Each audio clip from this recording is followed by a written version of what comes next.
en ce moment, au cinéma, il y a le film Anatomie d'une chute, qui est un film français réalisé par Justine Triet. Ce film, on en a pas mal entendu parler, notamment parce qu'il a eu la Palme d'Or au Festival de Cannes, et il est même en lice pour représenter la France aux Oscars. Je voyais tout le monde en parler, notamment beaucoup de juristes, parce que l'intrigue se déroule autour d'un procès, et donc, même si le ciné c'est pas trop mon truc, en personne totalement influençable que je suis, ça m'a donné envie d'y aller, je me suis motivée et j'y ai été.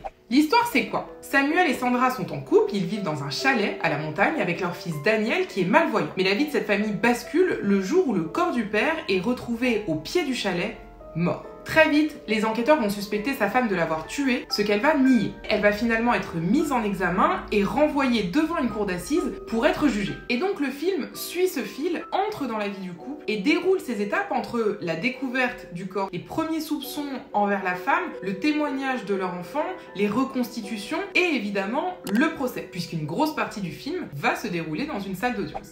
Je sais pas ce que vous en pensez, mais je trouve que à première vue, ça sonne quand même assez vendeur. Maintenant, qu'est-ce que j'en ai pensé? Ce serait mentir si je vous disais que j'avais adoré ce film parce que j'ai eu beaucoup de mal à rentrer dans l'histoire, beaucoup de mal à m'attacher au personnage. J'ai trouvé ça long, très long, trop long. Mais c'est pas tant le fait qu'il dure 2h30 qui fait que je l'ai trouvé trop long, parce que à titre de comparaison, le Titanic ça dure plus de 3 heures et je trouve toujours ce film trop court. Je pense même qu'ils auraient pu rajouter 5 minutes pour faire ressusciter Jack. Bon bref, en tout cas c'est pas tant le fait qu'il dure 2h30, c'est juste en fait que le film est lent. Et pour ma part, et c'est totalement personnel, je n'aime pas les films lents, parce que je m'ennuie, tout simplement. Ah oui, il y a autre chose qui m'a dérangée. C'est que c'est un film français, comme je vous le disais, mais les dialogues alternent entre le français et l'anglais. I was honest about it. Mais vous l'avez pas été l'année de sa mort avec cette fille avec qui vous l'avez trompé, pourquoi? Admettez qu'il était jaloux. No, I don't know. No. Alors, j'ai bien compris que cette alternance des langues fait partie du sujet, fait partie de l'intrigue, mais c'est vrai que la lenteur du film, plus cette alternance des langues, c'était pas le combo gagnant pour me séduire, si je puis m'exprimer ainsi.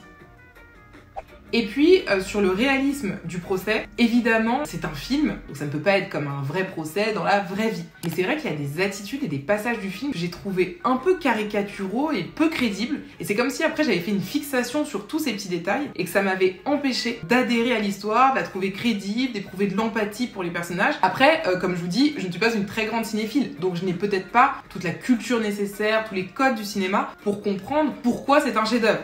Et justement d'ailleurs, j'aimerais bien avoir votre avis, savoir ce que vous en avez pensé, si ça vous a plu, si ça vous a déplu et pourquoi. Et si vous ne l'avez pas vu, bah justement, allez le voir et après revenez me dire ce que vous en avez pensé. En attendant, je vous dis à très bientôt pour une nouvelle vidéo.